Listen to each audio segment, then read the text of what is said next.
I am Martina Cirese. I am an Italian freelance photographer based in Rome.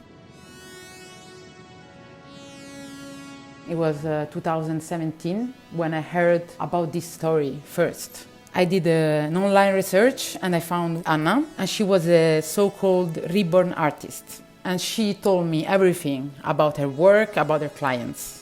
So first, the reborn are handmade, lifelike baby dolls made of vinyl or silicone, produced since the 90s in the US and collected by over 20,000 women worldwide.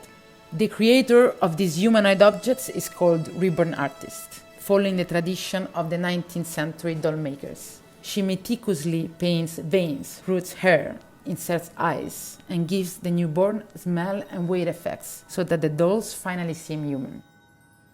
What I learned is that the massive and global sale of reborn dolls is stimulated by both collectors and also by clients who see them as therapeutic objects in order to face abortions, infertility, traumatic abuses, or social isolation conditions. 11 out, 12, $12, $12. And the last step was also to explore the collecting universe, the market of these objects, which are sold in fairs. So I went to these events. Little pair right there now. And I photographed the women attending these, asking them to pose as Madonnas. I'm going now, 7.5. I felt a straight connection between the book by Philip Dick, Do Androids Dream of Electric Sheep, and my work, because I had this feeling that they were posing the same central question: what is human?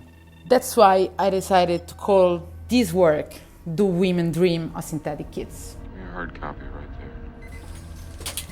With this installation, I wanted to express how desires can become market goods. And the plastic made me think about an artificial amniotic sac. I started on the floor of the living room at Anna's place. We experimented with different lights, and moving all these parts of the body was creating a unique artwork every time. I was interested, of course, in the uncanny atmosphere. And this is a theory, the uncanny valley, identified by the robotics professor Masahiro Mori in the 70s, and before that by a lot of theoricians, among them also Freud, who talk about das Unheimliche, which starts with feeling familiar to a lifelike body and the repulsive feeling that arouses when you understand that it is not a creature like you. Each doll has a birth certificate, and the purchase imitates an adoption procedure. On the certificate, there is the name, the date when the synthetic kid was born, the weight, and so on. So the name of this doll is Casey.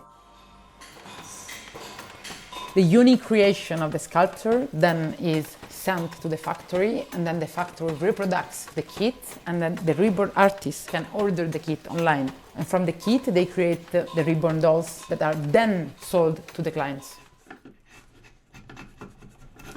Anna told me about one woman who is well known in Germany as a reborn sculptor. Her name is Elisa Marx. She used to tell me that she followed the photos of the newborns in the hospital to find inspiration for her creations. So actually, lots of dolls have real looks of someone who really exists. I just told her, can you just look at me holding the head of a doll? It reminded me also a lot of Shakespeare, because this work is about basic and central questions about humankind. I got to know this lesbian couple, Jenny and Ninu. I understood that they have been victims of traumatic abuses during their childhood.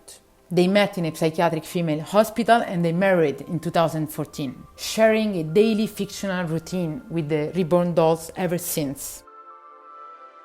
Jenny is the one who started to use these dolls when she was still a teenager. She suffers from depression and also post-traumatic disorders. To care about the dolls, to feed them, to take them to bed, helps her to get till the end of the day. She's totally aware that these are dolls, but they use them to reproduce a fictional intimacy, almost like in a real family. In this portrait, I just asked them to pose with this doll, which was created by Anna, by the way. I asked them to pose like in a family portrait. It posed the question about surrogate love and how we create connections in our daily life. What do we miss and how can we fill these needs?